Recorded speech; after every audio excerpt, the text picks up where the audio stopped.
Day attacks involving Army veterans have resurrected questions about extremism in the U.S. military. Investigators say there appears to be no connection between the man who drove a rented pickup truck into a New Year's crowd on New Orleans' Bourbon Street and the man behind the explosion of a Tesla Cybertruck outside Trump International Hotel in Las Vegas. But both served at Fort Liberty and both deployed to Afghanistan. Mike Gooding tells us the Pentagon has long been concerned about extremism in the ranks.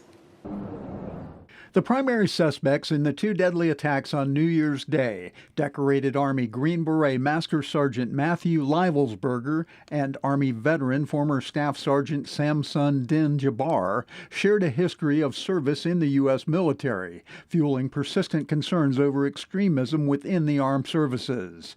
Secretary of Defense Lloyd Austin made stamping out extremism in the military a top priority following the January 6, 2021 attack on the U.S. Capitol. We can't afford actions and behavior that are at odds with our values and that undermine good order and discipline.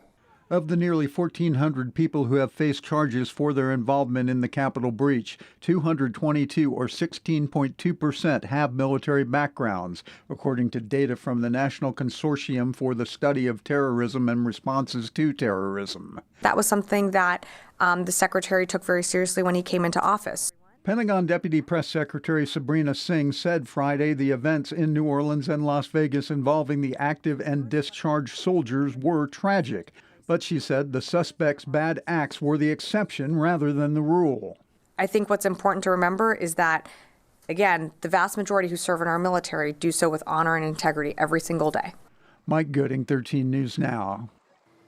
President-elect Donald Trump's pick to be border czar, Tom Homan, says the incoming administration has to keep an eye on potential extremism within the U.S. military and other agencies after the attacks in New Orleans and Las Vegas. He said we need to really dig down into insider threat in our military, in our federal servants.